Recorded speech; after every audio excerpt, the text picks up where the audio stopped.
오늘은 제9과 출애굽과 6월절입니다.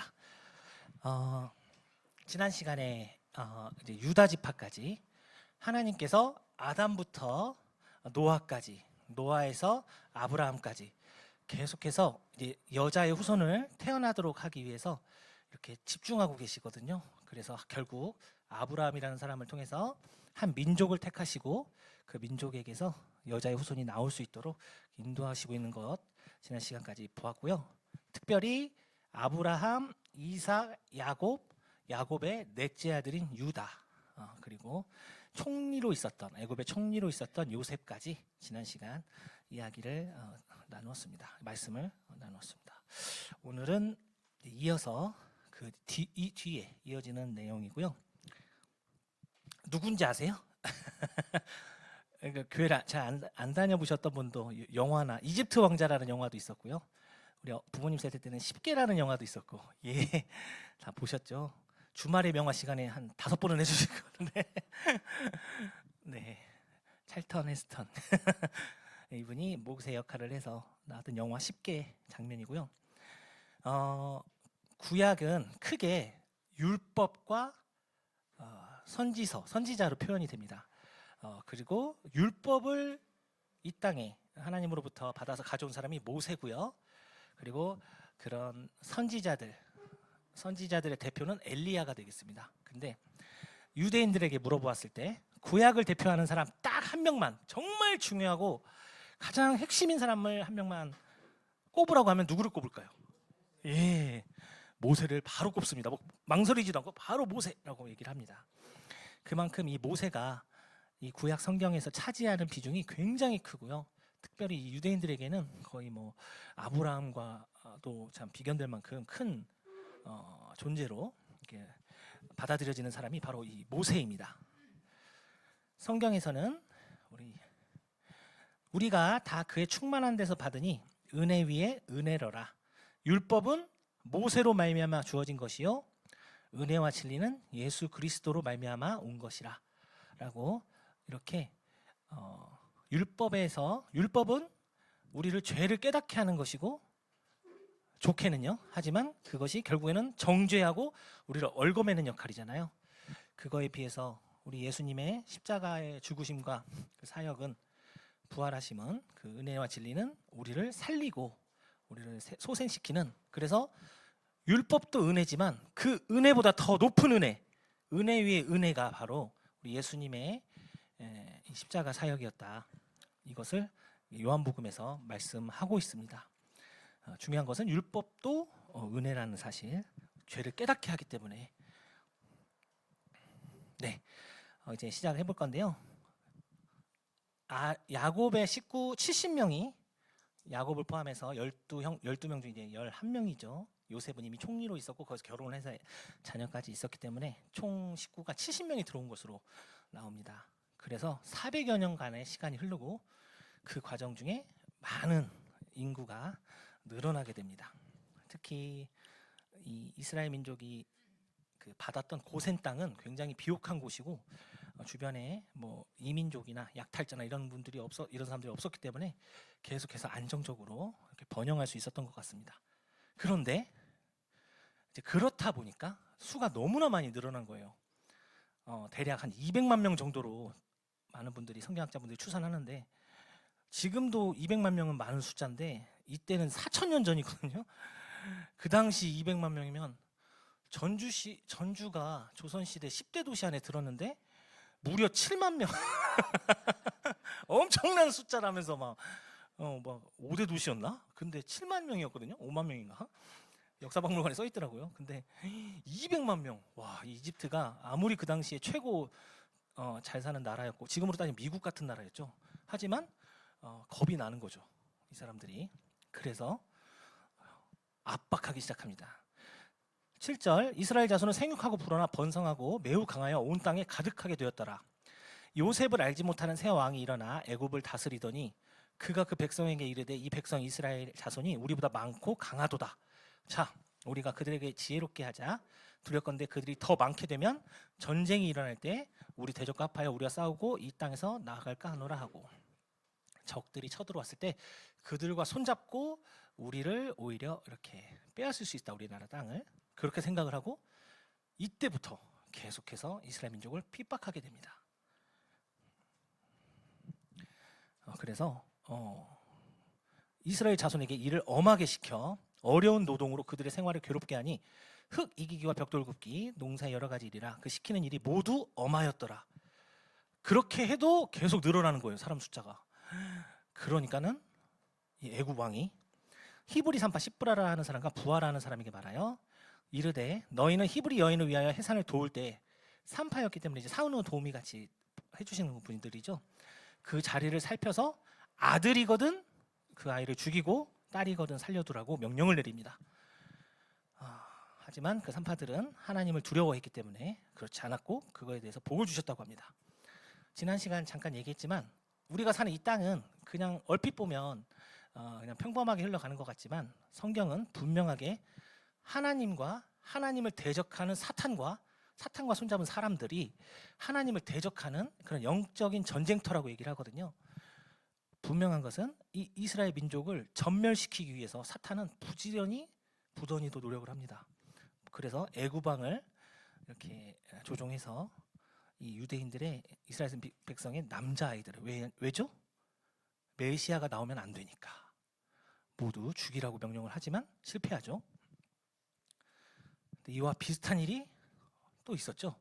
2000년 정도 뒤에 우리 예수님께서 베들레헴에 태어나셨을 때 헤롯이 그 당시 거기를 다스리던 왕 이름이 헤롯이었는데 동방 박사들이 이제 그 예배드리고 이제 막 태어나신 예수님께 예배드리고 그곳을 알려주기로 했는데 그 동방 박사들이 꿈속에서 그 말씀을 듣고 떠나죠. 얘기를 안 해주고. 그랬더니 화가 나가지고 그 베들레헴과 그 주변 반경에 있는 애꿎은 남자아이들을 2살 아래로 다 죽이라고 명령합니다.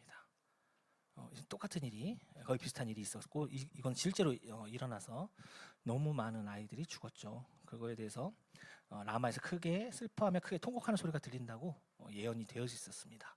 이런 식으로 사탄은 계속해서 하나님에게 대적하고 하나님이 원하시는 계획하시는 그 메시아 예수 그리스도가 나오지 못하게 하려고 부던히도 이렇게 대적하였습니다. 악한 일을 벌였습니다. 이게 끝일까요? 지금 난리죠? 이스라엘이 지금 큰일 났다. 핵무기가 지금 거의 다 완성 직전이다. 농축 막 우라늄. 이스라엘은 굉장히 지금 당황하고 있죠. 핵시설을 지금 트럼프 정부와 계속 협상하고 있는데 시간만 질질 끌고 있지 이거 이러다 완성되겠다. 근데 왜 이렇게 이스라엘이 이란에 대해서 이렇게 칼날을 고추 세우고 있을까요? 이란은 신정 국가입니다. 대통령보다 종교 지도자가 그 위에 있어요. 하메네이라고 하는 사람이죠. 아야톨라 하메네이. 이 사람이 대통령보다 직급이 위입니다. 이 사람은 민주주의 투표로 된 페제키안이라는 대통령인데 이 사람 말도 그냥 무시해버려요. 왜냐하면 이럴 정도로 이슬람, 특히 시아파 무슬림의 종주국이고 신정국가가 이란인데요. 이란은 우리 기독교와 비슷해요. 사탄이 참 이런 장난질을 한 것 같아. 시아파 이란도 메시아를 기다립니다. 메시아가 와서 그 메시아를 마흐디라고 합니다. 이 사람들은 메시아라고 하는 건 마흐디. 이 마흐디가 이 중동 전체에 특히 이 페르시아의 최고의 화평과 평안을 가져올 것이고 오면서 이스라엘을 이 지구상에서 멸절시킬 거라고 믿고 있어요. 그리고 그렇게 되도록 자기들이 최선을 다해야 된다고 생각합니다. 이걸 알고 있는 이스라엘에서는 날 죽이려고 핵무기 만든 게 뻔한데 내비두겠나요? 그래서 그러는 거예요. 사탄은 뭐 옛날 동화 속 얘기가 아니고요. 지금도 똑같이 역사하고 있습니다. 이 유대인들이 죽어야만 천년왕국에 오지 못하거든요. 천년왕국에 올 때 사탄은 하나님께서 크게 물리치셔서 무적행에 가두신다고 하셨는데 그걸 막기 위해서 지금도 필사적으로 노력하고 있습니다. 똑같이. 네, 이렇게 세상은 영적 전투 중에 있다는 거 알아두시고요. 출애굽기 2장 11, 12절. 하지만 그 가운데서도 하나님께서 이 모세를 살려주시죠. 모세가 장성한 후에 한 번은 자기 형제들에게 나가서 그들이 고되게 노동하는 것을 보더니 어떤 애굽 사람이 한 히브리 사람 곧 자기 형제를 치는 것을 본지라. 좌우를 살펴 사람이 없음을 보고 그 애굽 사람을 쳐 죽여 모래 속에 감추니라. 이 모세는 레위 지파는 12아들 중에 세 번째 아들이었습니다. 이 12지파인 세 번째 아들 레위지파에서 태어난 아이였고요.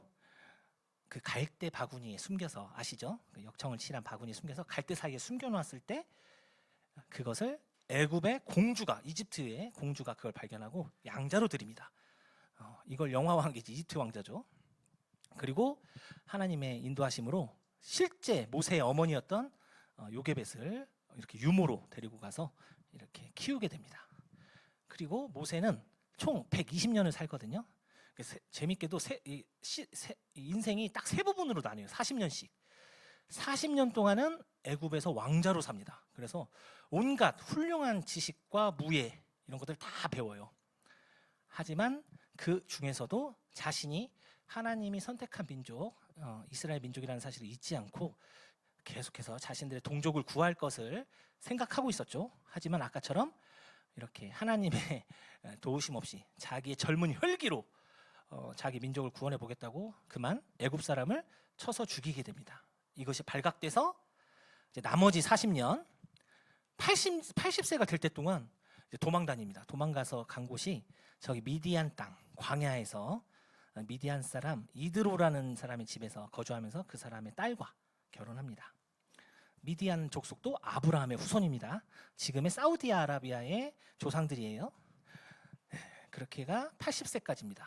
그리고 80세가 되어서 나는 진짜 이제 아무것도 못한다라고 할 때 정말 내 자신의 혈기가 다 끝나고 내 자신의 어떤 교만함과 어떤 자존심이 꺾였을 때 그때 하나님께서 모세를 부르십니다. 80세 때. 그래서 나머지 40년은 모세가 가서 이제 이스라엘 백성들을 출애굽시키고 그들을 이제 하나님이 명하신 가나안 땅으로 이끌어들이는 그런 내용이 이렇게 그 인생 전반에 걸쳐서 40년 이렇게 해서 나오게 됩니다. 이것에 대해서 히브리서에서는 믿음으로 모세는 장성하여 바로의 공주의 아들이라 칭함받기를 거절하고, 모세는 이집트 왕자였기 때문에 자기가 마음만 먹으면 평생을 편하게 살 수 있었습니다. 아무 걱정 없이. 그런데 모세는 믿음으로 그것을 거절했다고 성경은 분명히 말씀하고 있습니다. 도리어 하나님의 백성과 함께 고난받기를 잠시 죄악의 낙을 누리는 것보다 더 좋아했다. 그리스도를 위하여 받는 수모를 애굽의 모든 보화보다 큰 재물로 여겼으니 이는 하나님께서 상 주심을 바라봄이라. 믿음으로 애굽을 떠나 왕의 노함을 무서워하지 아니하고 보이지 아니하는 자를 보는 것 같이 하여 참았으며. 믿음은 계속해서 얘기합니다. 아브라함도 그렇고요, 이삭도 그렇고요, 야곱도 그렇고요. 하늘의 별과 같이 수없이 많은 그 민족이 너를 통해서 태어날 것이다. 그리고 저 가나안 땅 전체를 너에게 주겠다고 했지만 자신들의 인생에서는 전혀 이루어지지 않았습니다. 아브라함도 이삭도 야곱도. 하지만 그것을 이루어질 것이라고 믿고 인생을 한 발자국 한 발자국 걸어 나갔다고, 견뎠다고 하나님이 성경을 통해서 얘기를 하고 계시고, 그것이 믿음이라고 얘기하십니다. 보이지 아니하는 자. 하나님 보이나요? 유튜브 보면 하나님 봤다는 사람 진짜 많아요. 천국을 갔다 왔고 지옥을 갔다 왔고 뭐 누구를 봤고. 제일 조심하셔야 됩니다. 제일 조심해야 됩니다. 그런 유튜브는 절대 보지도 말고 누르지도 마시기 바랍니다. 그런 사람들은 진짜 조심해야 돼요. 성경에 그 유명한 그 대표되는 믿음의 사람들도 보지 않았어요. 그런데 보이는 것처럼 믿었다고, 그것에 대해서 하나님께서 정말 기뻐하시고 상 주실 것을 얘기하셨습니다. 근데 모세는 이미 애굽으로 그렇게 잘 살면서, 왕자로 잘 살면서도 그것을 믿고 생각했다는 거예요. 참 대단한 것 같습니다. 네. 하지만 결과는 쫓겨나가지고 40년간 그런 애굽에서 그 큰 영광과 귀함을 누리다가 완전히 저 총구석에 진짜 저 가난한 분들하고 양과 염소를 치면서 40년을 보내면서 얼마나 참 힘들었을까요? 80세가 되었는데 그때 하나님께서 모세에게 나타나십니다. 여호와의 사자가 떨기나무 가운데로부터 나오는 불꽃 안에서 그에게 나타나시니라. 그가 보니 떨기나무에 불이 붙었으나 그 떨기나무가 사라지지 아니하는지라. 그 나무에 불이 붙었는데 나무가 타지를 않는 거예요. 와, 그걸 보고 너무 신기해서 모세가 다가갔을 때 4절에 여호와께서 그가 보려고 돌이켜 오는 것을 보신지라. 하나님이 떨기나무 가운데서 그를 불러 이르시되 모세야 모세야 하시매 그가 이르되 내가 여기 있나이다. 이 떨기나무는 소멸되지 않는 떨기나무, 타지 않는 떨기나무, 불이 붙었는데도 이것은 첫 번째는 하나님의 영광과 권능, 그래서 하나님을 상징하기도 하고요. 두 번째는 아무리 부서지고 핍박받고 흩어져도 사라지지 않는 이스라엘 민족을 상징하기도 합니다.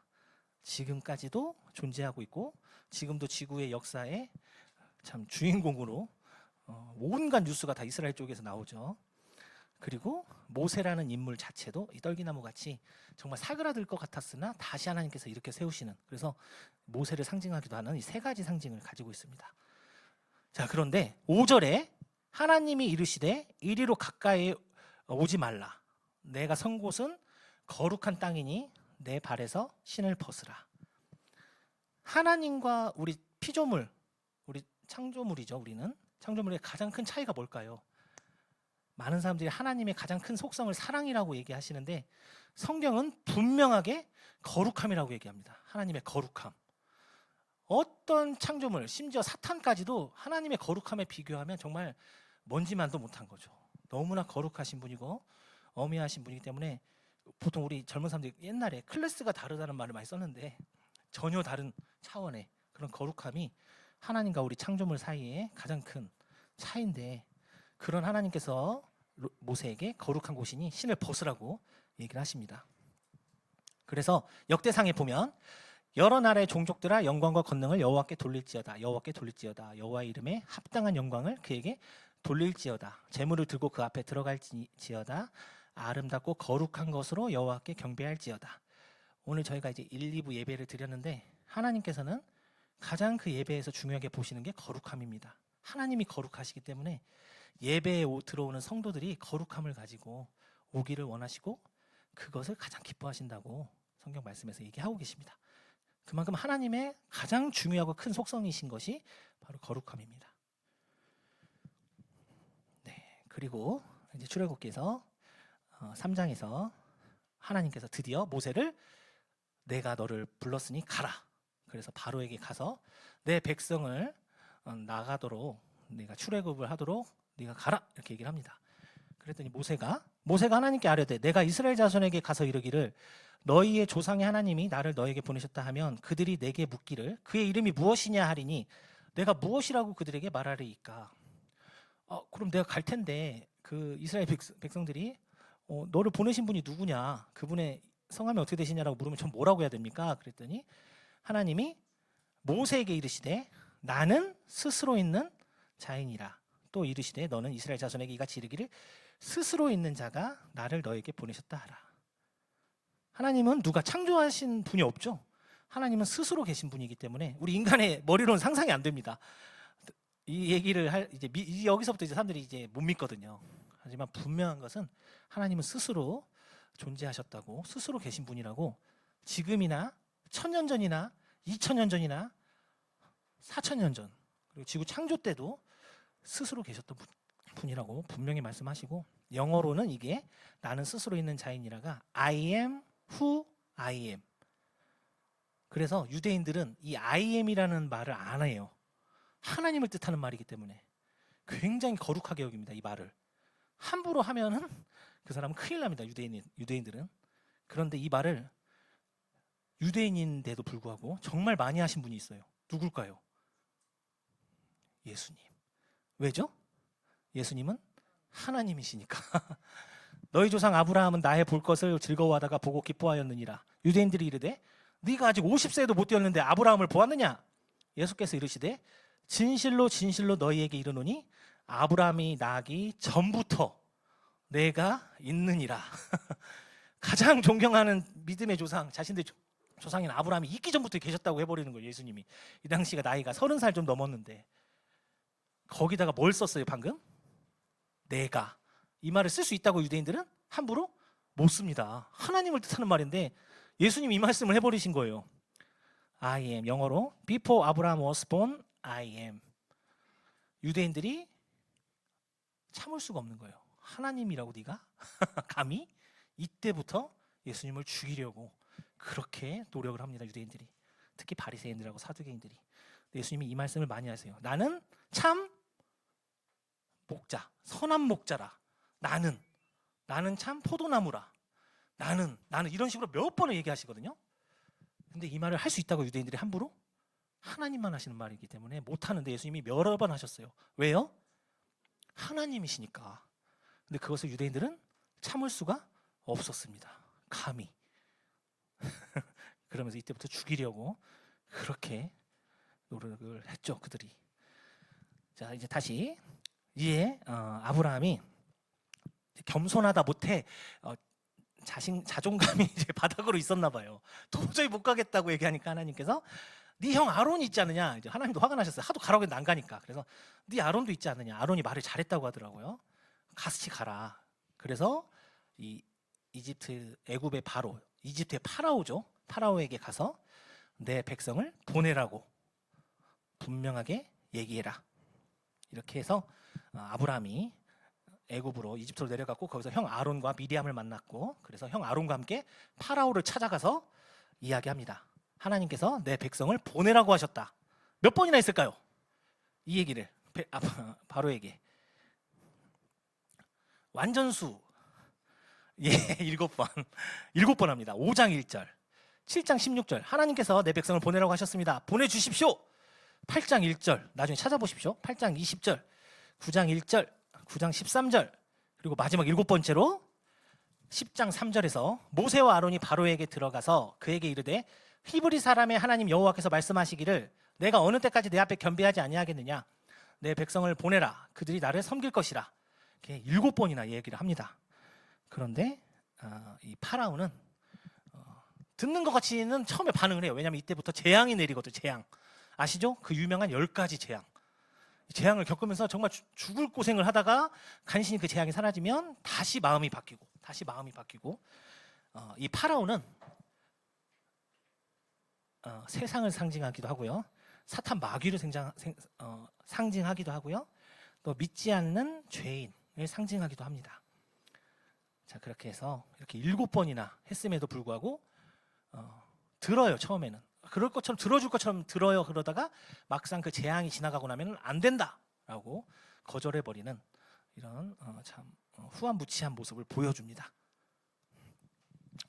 바로가 이렇게 얘기합니다. 바로가 이르되 여호와가 누구에게 내가 그의 목소리를 듣고 이스라엘 보내겠느냐?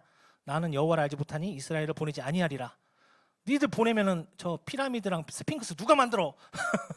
궁전 누가 만들어? 지금 잘 써먹고 있었는데 그런 뜻이죠. 무려 200만이라는 알짜배기 노동력이 있는데 절대 안 되지. 하지만 하나님께서는 이제 모세를 통해서 이 재앙을 내리시고요. 이것을 이 일로 인해 결국 파라오는 항복하고 보내게 되죠. 그 유명한 10가지 재앙입니다. 10가지 재앙. 첫 번째가 피. 나일강이 피로 변하는. 그리고 두 번째가 개구리. 순서가 이렇게 됩니다.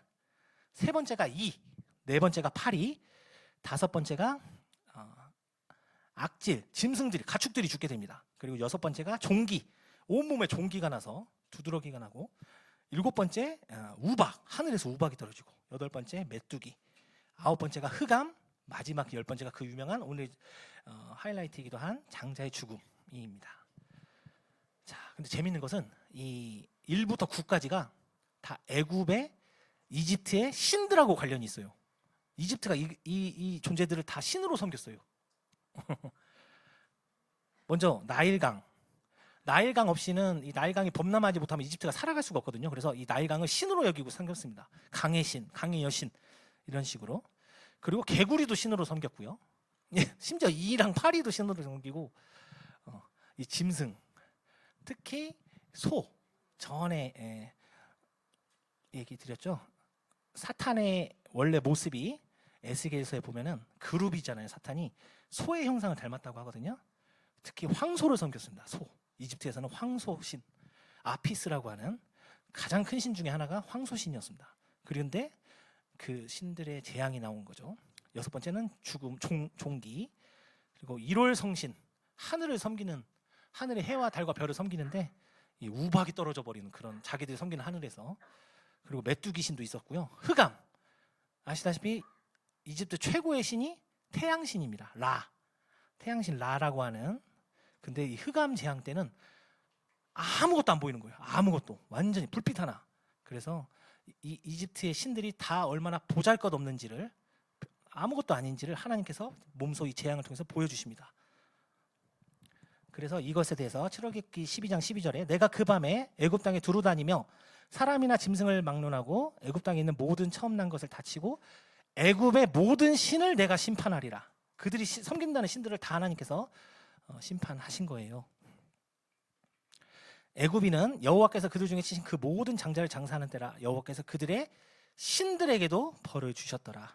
그들이 섬기는 그 귀신들, 잡신들, 이런 것들이 얼마나 보잘것없고 아무것도 아닌지 이 재앙들을 통해서 이집트인들이 깨닫게 하십니다. 하나님께서. 끝까지 근데 못 깨닫는 게 파라오였죠. 네. 사실 노아 홍수 이후로 사람들이 이 하나님의 존재에 대해서 알 만큼 큰 사건이 없었거든요. 이 당시 이 시대까지 오면서.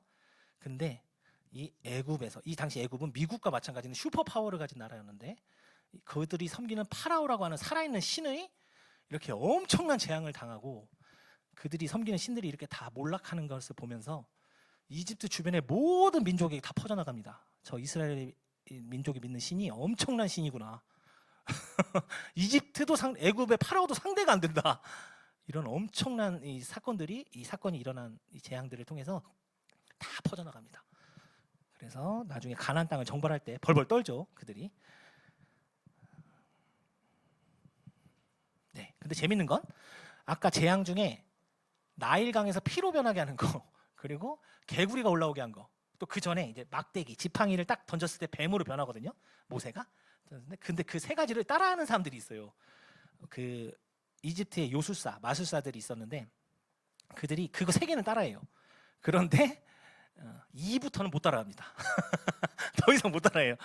그들이 그대로 행할세 아론이 지팡이를 잡고 손을 들어 땅에 티끌을 치매 애굽 온 땅의 티끌이 다 이가 되어 사람과 가축에게 오르니 요술사들도 자기 요술로 그같이 행하여 이를 생기게 하려 하였으나 못하였고 이가 사람과 가축에게 생긴지라. 그래서 이때 요술사가 바로에게 말합니다. 오, 이는 하나님의 권능이니이다. 우리는 할 수 없습니다. 하였으나 바로의 마음이 완악하게 되어 그들의 말을 듣지 아니하였으니 여호와의 말씀과 같더라. 이 요술사들 이름도 나와요. 혹시 아세요? 디모데후서에서 사도 바울이 이 사람들 이름도 알려줍니다. 항상 배우나 끝내 진리의 지식에 이를 수 없느니라. 얀네와 얀불의 요술사, 마술사들 이름도 나옵니다. 모세를 대적한 것 같이 그들도 진리를 대적하니 이 사람들은 그 마음이 부패한 자요 믿음에 관하여는 버림받은 자들이라. 그러나 그들이 더 나아가지 못할 것은 저 두 사람이 된 것과 같이 그들의 어리석음이 드러날 것임이라. 우리 VIP 분들 반드시 알아야 될 게 있습니다. 이 세상에 목사라고 하는 사람들, 부흥사라고 하는 사람들, 또 정말 유명한 그런 기독교인들이라고 하는 사람들이 다 구원받은 성도가 아닙니다. 정말 많은 가짜가 있어요. 정말 많은 가짜들. 이 얀네와 얀브레와 같이 뭔가 그럴싸하게 치유 은사라니, 뭐 방언의 은사라느니, 뭐 이런 것들로 옛날에 저 어렸을 때는 할렐루야 기도원 막 이런 데서 막 등을 파고 막 이런 게 전혀 하나님은 그런 것을 기뻐하시는 분이 아니거든요. 보이지 않는 것을 보이는 것처럼 믿는 믿음을 기뻐하시지. 근데 이런 거짓 선지자들, 목사들 그들도 한다는 거예요. 이 정도는, 어느 정도는. 이 얀네 얀브레가 두세 개는 따라 하잖아요. 지금 저희 여기서 전해지는 말씀도 그대로 믿기보다는 성경을 찾아보십시오. 가셔서 그대로 다 믿지 말고 정말 이게 성경에 나와 있는 내용인지, 정말 성경 말씀이 맞는지 그것을 보셔야 됩니다. 이것에 대해서 성경에서 베레아 사람들이라고, 그들이 사도 바울의 말씀을 들었을 때, 성경 말씀을 들었을 때 바로 아 그렇구나 이게 아니고 아 진짠가? 하고 성경 말씀을 찾았다고 나와요. 그래서 그들에게 신사적이다. 정확하게 원어상으로는 존귀한 자라고 얘기합니다. 하나님께서. 그들은 존귀한 사람들이다. 왜냐하면 하나님의 말씀이 정말 두렵고 떨림으로 진짜인지 확인해봤다고 하거든요. 이 얀네와 얀브레 같은 사람들이 오늘날에도 정말 많아요. 조심하셔야 됩니다. 뭘 보여준다, 천국을 봤다, 지옥을 봤다. 진짜 조심하셔야 돼요. 하나님이 원하시는 게 아닙니다. 자, 다음 고린도후서 11장 13, 15절. 그런 사람들은 거짓 사도요 속이는 일꾼이니 자기를 그리스도의 사도로 가장하는 자들이니라. 이것은 이상한 일이 아니니라. 사탄도 자기를 광명의 천사로 가장하나니 그러므로 사탄의 일꾼들도 자기를 의의 일꾼으로 가장하는 것이 또한 대단한 일이 아니니라. 그들의 마지막은 그 행위대로 되리라. 오늘날에도 사도 바울 시대에도 그랬고요. 그 이후로도 계속해서 너무나 많은 사탄의 일꾼들이 이 교회 안에서 활동했다고, 또 그것도 광명의 천사로 활동했다고, 그들을 조심하라고 계속해서 경고하고 있습니다. 모세 때도 있었고요. 얀네 얀브레 같은 사람들. 자, 그리고요. 이제 파라오가 이 재앙을 맞다 보니까 이제 너무 힘든 거예요. 그래서 타협을 합니다. 아까 말했죠? 이 파라오는 세상, 사탄을 상징한다고. 뭐라고 타협하는지 한번 보세요. 첫 번째, 바로가 모세와 아론을 불러 이르되 너희는 가서 이 땅에서 너희 하나님께 제사를 드리라. 이 땅이 어딜까요? 이집트. 여긴 나가지 마. 여기서 해. 제사 드려. 하나님께 제사 드려. 내가 뭐라 안 할게. 여기서 해. 여기서. 오늘날 얘기하죠. 교회 나가지 마. 그냥 집에서 예배 드려. 야, 온라인 좋잖아. 유튜브로 봐. 사탄의 타협. 바로가 이르되 내가 너희를 보내리니 너희가 너희의 하나님 여호와께 광야에서 제사를 드릴 것이나 너무 멀리 가지는 말라. 그런즉 너희는 나를 위하여 간구하라. 하나님께서는 분명히 애굽을 떠나서 광야길로 가라고 하셨는데 거기까지 가지 말라는 거예요. 근처로, 그냥 가까운 데로. 사탄이 갓 구원받은 성도들에게 이런 식으로 유혹합니다. 술, 담배 좀 천천히 끊자. 뭐 급한 거 아니잖아. 좀 해. 뭐 네가 하는 죄 그거 좀 어떻게 사람이 어떻게 그렇게 막 바짝 바로 할 수 있어. 좀 가지고 있다가 나중에 천천히, 이런 식으로 이미 바로 때부터 사탄이 이렇게 타협을 시킵니다. 세 번째, 그렇게 하지 말고 너희 장정만 가서 여호와를 섬기라. 이것이 너희가 구하는 바니라. 이에 그들이 바로 앞에서 쫓겨나니라. 알았어 가. 근데 남자들만 가. 바로가 타협하는 거예요. 우리 형제님들 혼자 사실 수 있겠어요? 나가서 당연히 처자식 생각나죠. 다시 돌아오죠. 당연히. 이렇게 얄팍한 수를 계속해서 씁니다. 마지막으로 네 번째로 바로가 모세를 불러서 이르되 너희는 가서 여호와를 섬기되 너희의 양과 소는 머물러 두고 너희 어린 것들은 너희와 함께 갈지니라. 너희들 재산은 놓고 가는데 너희들 가진 재산은 놓고 가. 근데 사람이 참 죄성이 있는 게, 사람의 마음이 어디에 있다고요? 재물이 있는 곳에 마음이 있다고. 재산 생각날 거 아니에요. 그래서 모세는 아론과 함께 분명하게 얘기합니다. 말발굽 하나도 여기다 놓고 갈 수 없다. 모두 가져가겠다. 그랬더니 다시 바로가 그럼 안 돼! 하고 쫓아내버리죠. 자, 그래서 이 마지막 오늘의 하이라이트이기도 한 6월절이 10번째 재앙이 시작이 됩니다. 이 파라오의 타협을 모두 거절하고 200만이 넘는 모든 가족과 가축과 재물들을 다 가지고 나가겠다. 광야로 가겠다. 우리는 출애굽을 하겠다 하는 조건으로 했을 때 바로가 계속해서 거절하고요. 그래서 마지막 10번째 재앙이 시작됩니다. 그 유명한 넘을 유 건널 월 절기절 6월절이 되겠습니다. 한문으로는 재앙이 넘어가는 절기다. 네, 이렇게 말씀이 되겠습니다. 하나님께서 이제 마지막 10번째 재앙에 대해서 얘기하십니다. 애굽 땅에 있는 모든 처음 난 것은 왕위에 앉아 있는 바로의 장자로부터 맷돌 뒤에는 몸종의 장자와 모든 가축의 처음 난 것까지 다 죽으리니 애굽 온 땅에 전무후무한 큰 부르짖음이 있으리라. 사람만 죽는 게 아니에요.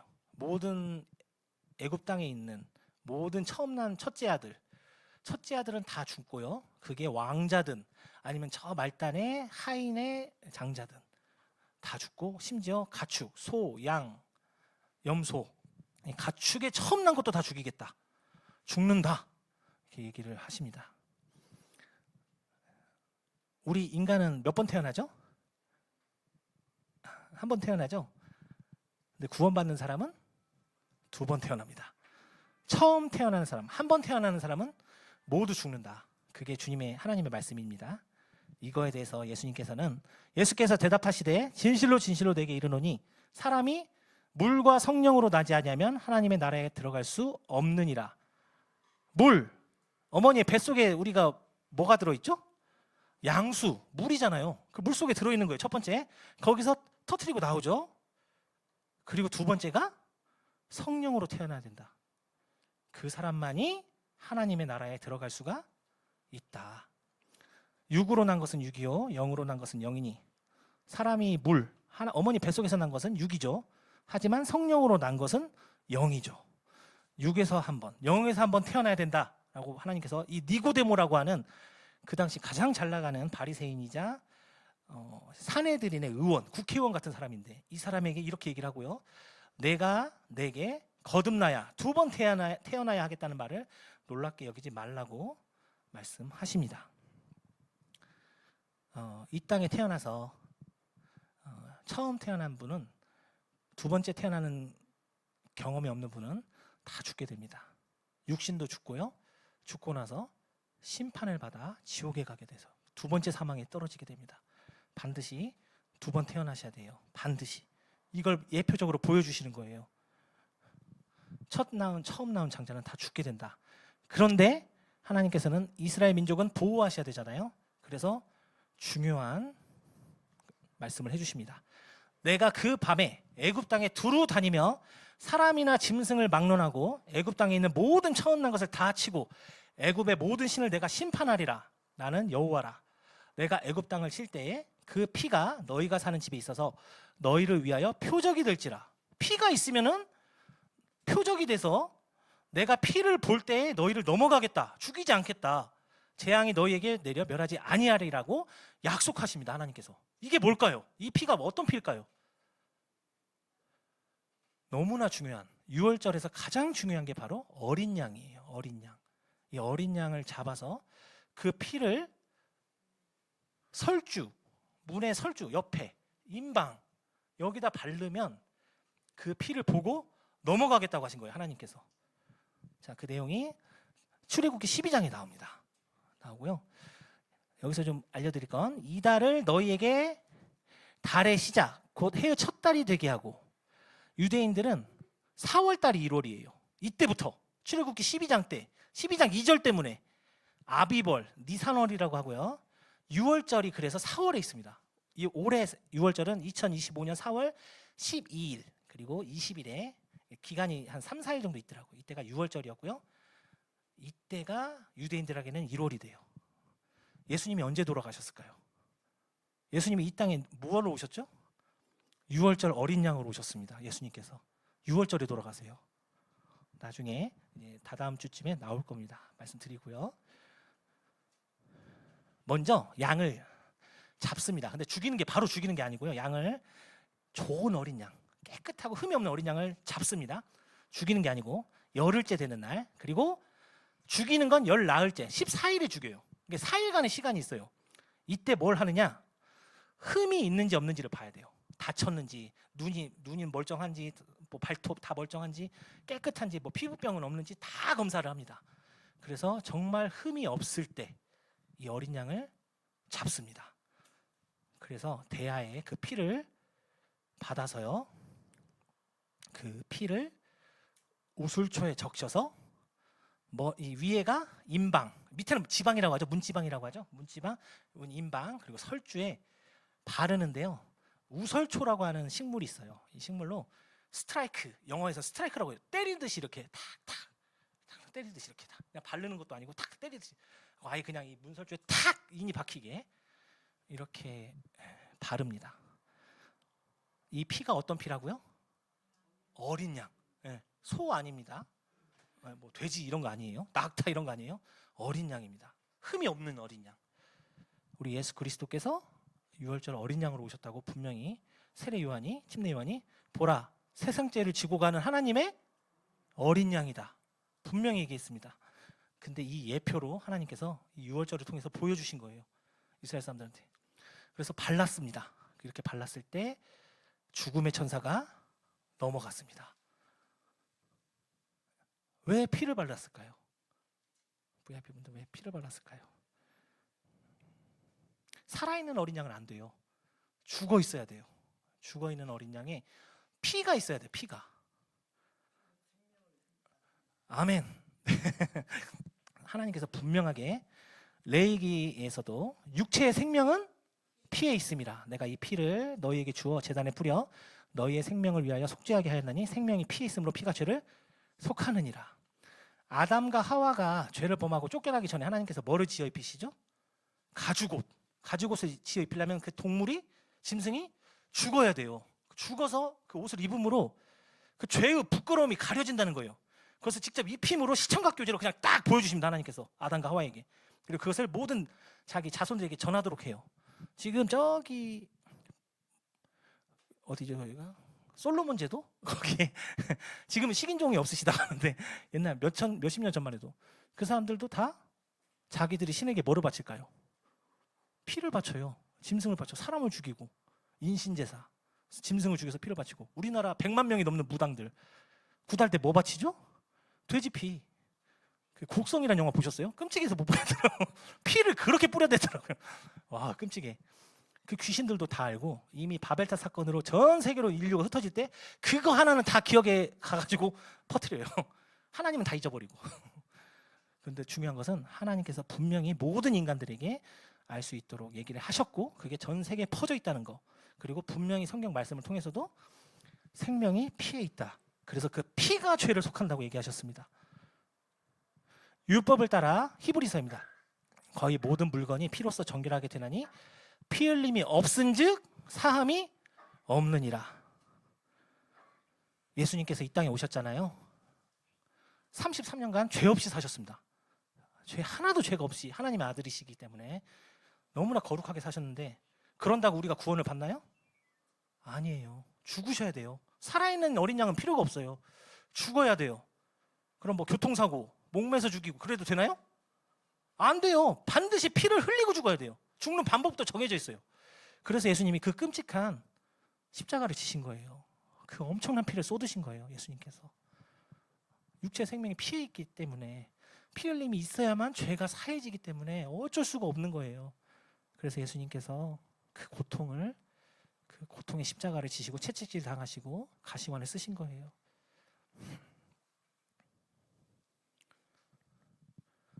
비행기표가 있습니다. 비행기표 없이 우리나라에서 미국 갈 수 있나요? 네, 공항 가서 뇌물로 10억 바쳤어요. 너무 좋죠, 받는 분은. 하지만 보내줄 수 있나요? 표가 없는데? 말도 안 되는 일이죠. 그건 바로 법으로 위반하는 것인데. 그 사람이 정말 착하게 살았어요. 다 아는 사람이야. 막 너무나 착해서 막 신문에도 여러 번 났던 사람이에요. 근데 표가 없어. 미국에 보내줄 수 있나요? 안 돼요. 안 돼요. 그게 법이기 때문에 어쩔 수가 없어요. 이 표가 뭐예요? 여러분들 천국에 갈 수 있는 이 표가 예수님의 피예요. 피. 예수님의 피. 그래서 어쩔 수 없이 우리 예수님께서 하나님이신데도 죽으신 거예요. 우리 때문에, 나 때문에. 이 표가 그 피기 때문에 우리가 아무리 착하게 살아도 아무리 헌금 열심히 하고 충성 봉사해도 소용이 없습니다. 예수님의 피로 구원받고 거듭나지 않으면 내가 예수님이 나 때문에 돌아가셨구나. 그 유월절 어린 양으로 나 때문에 돌아가셨구나. 그걸 깨닫고 이 피를 내 마음 문에 발라야 돼요. 내 마음 문에. 그냥 외워서는 안 돼요. 그렇구나. 그런 일이 있었네. 오케이. 나 구원 받았어. 그게 아니에요. 내가 내 마음 문에 발라야 돼, 피를. 아까 말했죠? 직접 발랐어요. 각자 직접 발랐어요. 문에. 바르시겠습니까? VIP분들? 네, 발라야 됩니다. 그냥 믿고 그냥 듣고 그렇구나 하고 이해하는 걸로 끝나면 안 돼요. 그분이 정말 나를 위해서 죽으셨고 내 마음 문에 들어오시기를 원하시는구나. 예수님 제 마음 문으로 들어오십시오. 제 마음에 예수님의 피를 제가 발랐습니다. 이렇게 고백을 하셔야 돼요. 주님 제 마음에 들어오십시오. 우리 주님 말고는 이 피를 주님의 피 말고는 다른 방법이 있다 없다? 없습니다. 그걸 진짜 믿고 받아들여야 돼요. 그냥 아는 걸로는 의미가 없어요. 아 그렇구나 발라야 되겠네 하고 안 발랐으면 어떻게 되는 이 사람들은 안 바른 사람들은 다 죽는 거예요. 다 죽는 거예요. 실제로 이집트의 모든 장자들이 다 죽게 됩니다. 다 같이 한번 읽어보겠습니다. 시작. 염소와 송아지의 피로 아니하고 오직 자기의 피로 영원한 속죄를 이루사 단번에 성소에 들어가셨느니라. 율법 시대 예수님이 오시기 전까지는 죄를 지으면 이렇게 제물을 가지고 와서 소든 염소든 송아지든 양이든 가지고 와서 이 피를 흘려서 바쳐야 됐습니다. 그래야만 죄가 속함을 받았어요. 그런데 우리 예수님이 오신 이후로 우리는 지금 예수님이 오신 이후를 살고 있는 사람들이죠. 예수님께서 이것을 단번에 피를 바르셨습니다. 그것을 문제는 내 마음판에 바르느냐 믿고 받아들이느냐 그냥 머리로 이해하는 게 아니고 아 그렇구나 좋은 얘기 잘 들었다 집에 가서 잘 맛있는 거 먹어야지 그러시면 안 되고요. 이것이 진짜 내 마음 안에 들어와야 돼요. 기도하겠습니다. 우리 부여분들 예, 감사합니다.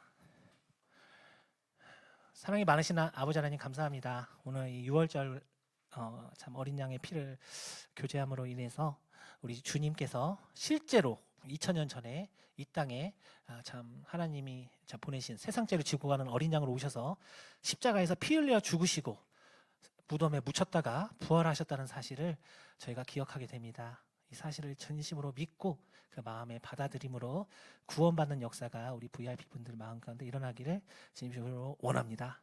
이 모두를 온전히 주께 의탁을 드립니다. 이 모두를 예수님의 이름으로 아버지 하나님께 기도드렸습니다. 수고하셨습니다.